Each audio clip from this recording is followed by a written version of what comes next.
Oh, hey there, folks. This is the final installment of our bonus ride-along series with the Milford, Ohio Police Department. Thank you so much for listening thus far. If you haven't listened to the previous few weeks, go back. It all goes together. And if you have, thank you so much for joining us on this journey. We hope you enjoy the show today. Let's get on with it.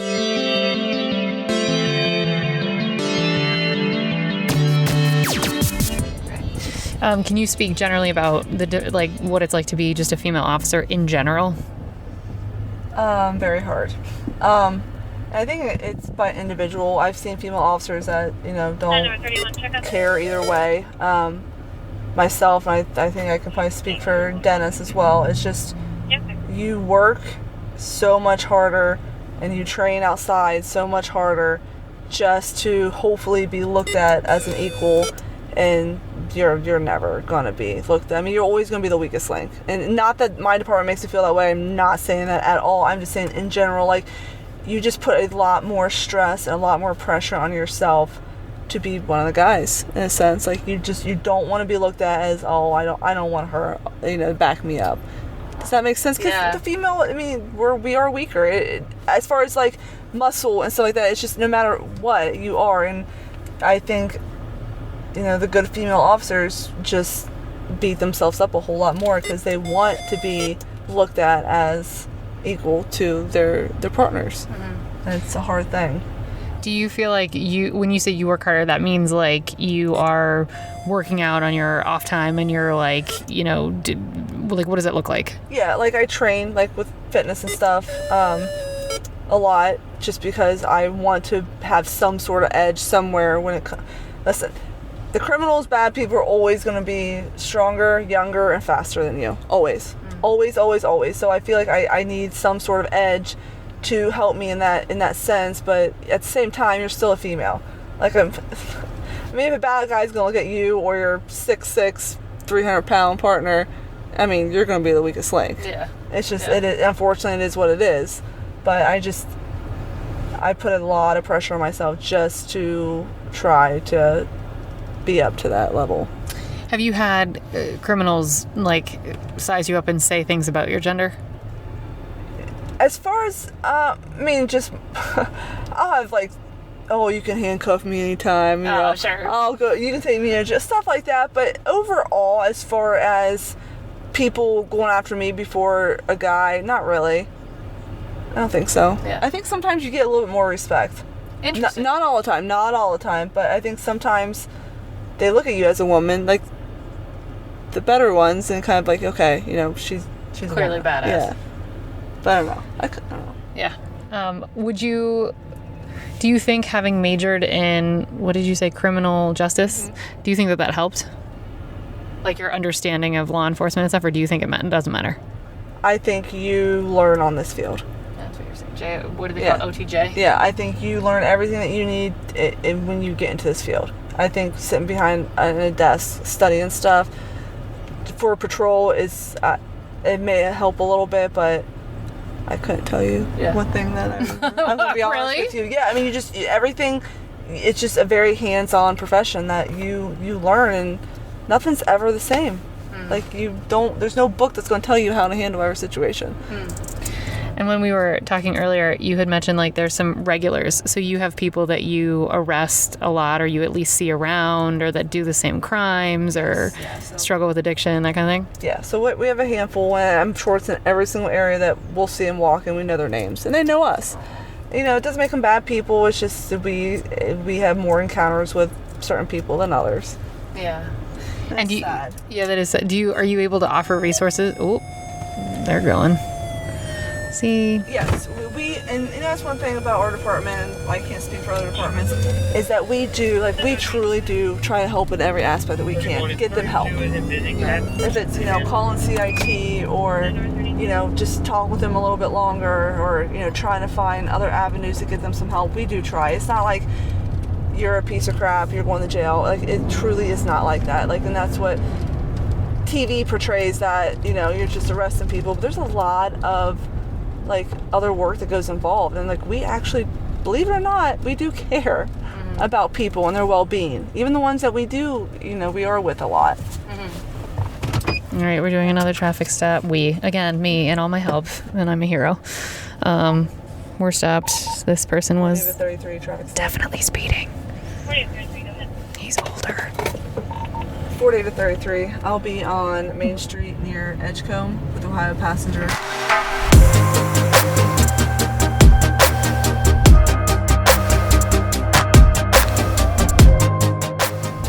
She just put her sunglasses down. I don't think she's given this guy just a warning. He was like for sure speeding, like by a lot. And she's shaking her head. She's laughing. He's laughing. But she's not doing the head tilt yet. She's talking with her hands. She's letting this gentleman know. Old lady in the front seat next to him. He's talking. Oh, he had his license and registration out and ready to go. He's doing a lot of talking. She's checking both in front of him. Well, this is the second call. We've been out in the field for a minute, so she's talking to him a lot, though. She's got those Oakley, like, they look like officer-issued sunglasses. Like, if she rolled up on my car, I would definitely be nervous. She's skinny, but I would still be nervous. And she's doing a lot of talking to this gentleman. She's going to run his stuff.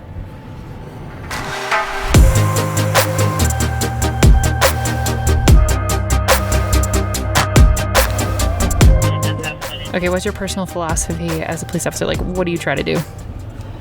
I try to see the good in everybody because I think there's good in everybody. Maybe just a little bit of good, but I think there's some kind of good in everybody. Do you really feel that way, that it's in everybody? I do. I think everybody has some sort of good in them. At least the people that I've encountered with, and I never want to just absolutely ruin somebody's day or life. I mean, obviously they're making choices. That's on them. But I'm not going to throw the book at somebody in every single situation that I can because we're human and we all make mistakes. That's awesome. Has there ever been anybody you let go that you like stopped later and you were like, damn it, I should have gotten them? No. Good job, you. Okay, so when you're thinking of... is that you? Is that you? That's not you. Okay.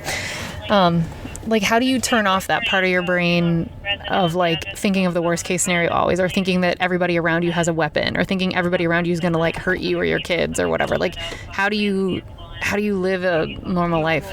I don't think you do. At least I don't. Like, I constantly, off duty, you think of worst case scenarios all the time. With your kids in the car or not, or just walking somewhere, and just why I usually don't go out in crowds a whole lot, because I can't say you can't. Now my husband's completely different. He can turn it off in a second.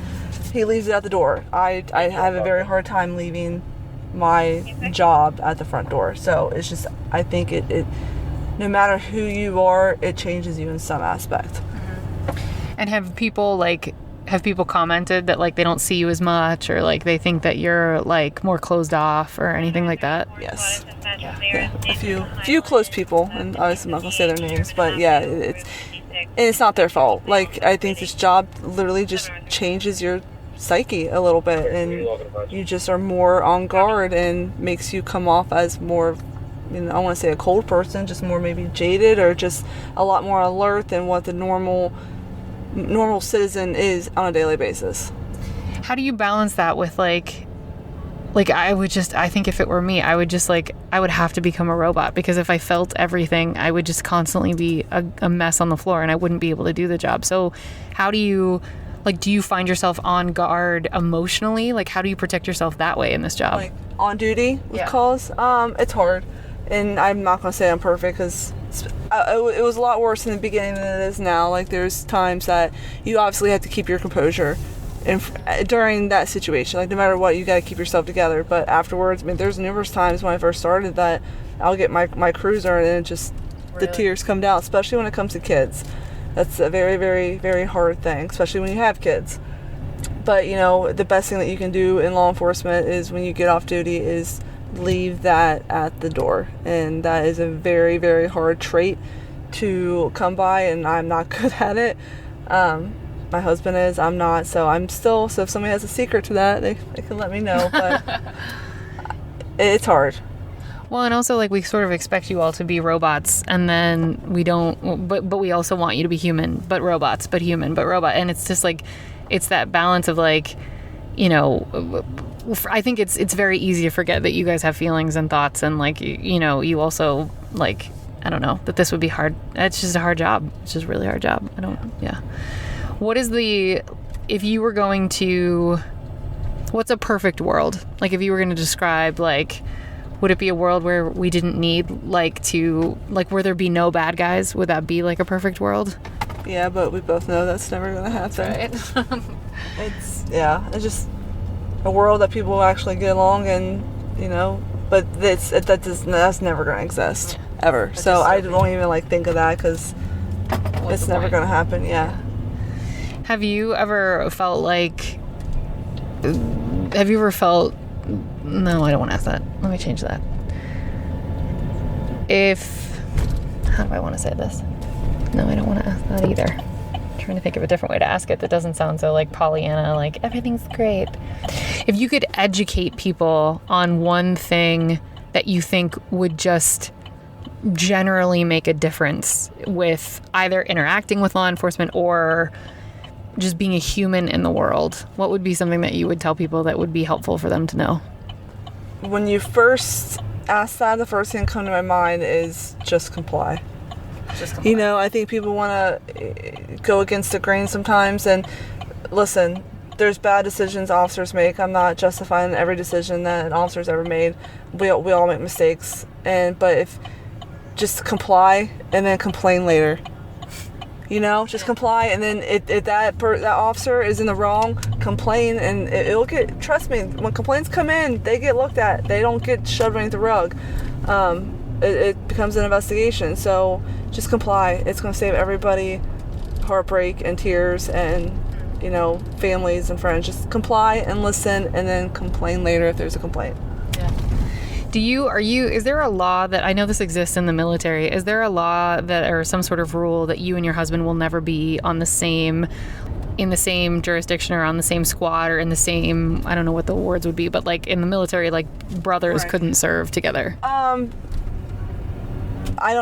know that there's departments that have married people in them. Oh, really? But they don't work on the same shift. Him and I obviously are not in the same department, so we never have to worry about that. But there is some, they call it nepotism. Yeah. Is that right? Yeah. Local departments that you can't join the force if you have a brother or sister or husband or wife or something. And I get it. I mean, it changes the dynamic of calls, and you're always going to be worried more about that person. Well, I would also think, like, if something, especially if you have kids, if something happens to both of you, it's like, Jesus, like, yeah.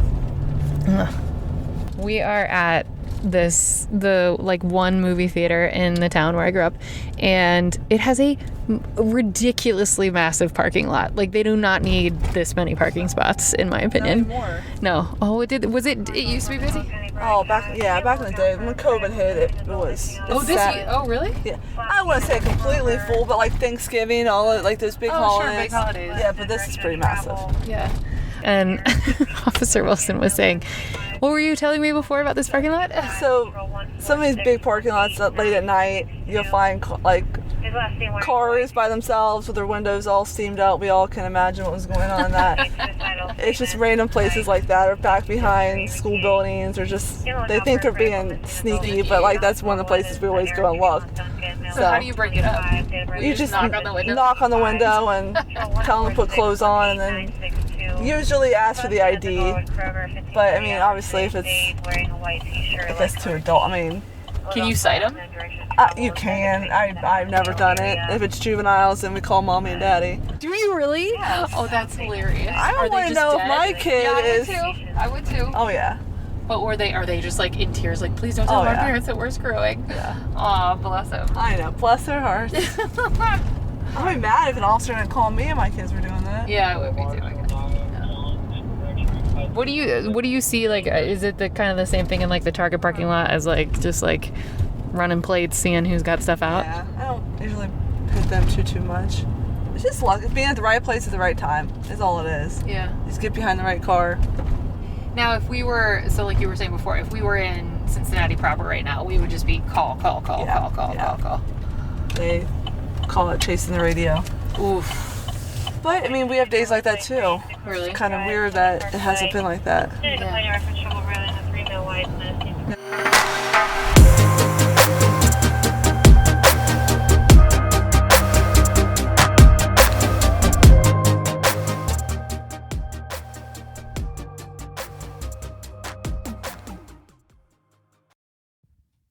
Well, y'all, I am wrecked. I am so tired. And I only did a 6-hour shift. And listening to the 2 female officers that I was with today discuss their lives outside of being police officers, they both have full-fledged farms. They both take care of a shitload of animals. Officer Wilson has children. Officer Dennis is married and has a life. And I just, I'm wrecked. And you can hear it, I'm certain. And when I go to edit this, I might be mad at myself because you can totally hear me start melting down. I mean, I start repeating myself, asking the same questions because I am just so tired by the middle of the second, 3-hour set. Because I did about 6 hours and 5 of those were probably in the car. So it is a lot of just head on a swivel driving. And if anybody knows, if you drive cross country, if you sit in a car for 5 hours, even if you're not the one driving, it's exhausting. Imagine driving around having to look for crime. It's a hard job, y'all. And they even both commented that because it's the Milford office, it was just a weird night that was very slow. And I even said the cursed quiet word, which is usually the thing that gets everything popping off. And even then, things didn't really pop off. So I'm still exhausted, and I was able to see so much more of Milford than I even knew existed. And just, I don't know how they do it. And I say it at least 67 times on the episode. And I've said it to both of the officers who are probably sick of hearing me say it. But the job is hard as fuck.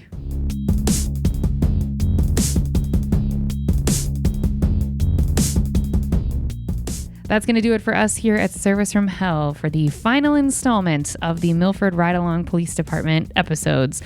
Thank you so much for listening. These bonus episodes were really harrowing to make because they were, it was just an intense experience. And I'm super grateful, like I said, to officers Mahan, Dennis, and Wilson for letting this happen, and for Chief Mills for overseeing it all. So what a great experience. What an interesting experience. What a fraught experience. What an everything experience. And I'm really grateful to both of those officers who are female for sharing what their experience has been like working in a male-dominated field with a lot of intensity and a lot of the roller coaster and a lot of the up and down. So yeah, I'm really grateful for their time. This was such a long series because they gave me so much of their time for audio and recording, and I wanted you all to be able to hear what it was like. So thank you all so much for joining us on this journey. And we will get back to our regularly, why that word is hard to say, our regularly scheduled interviews and the normal format starting next week. Thank you folks so much for listening. Good night.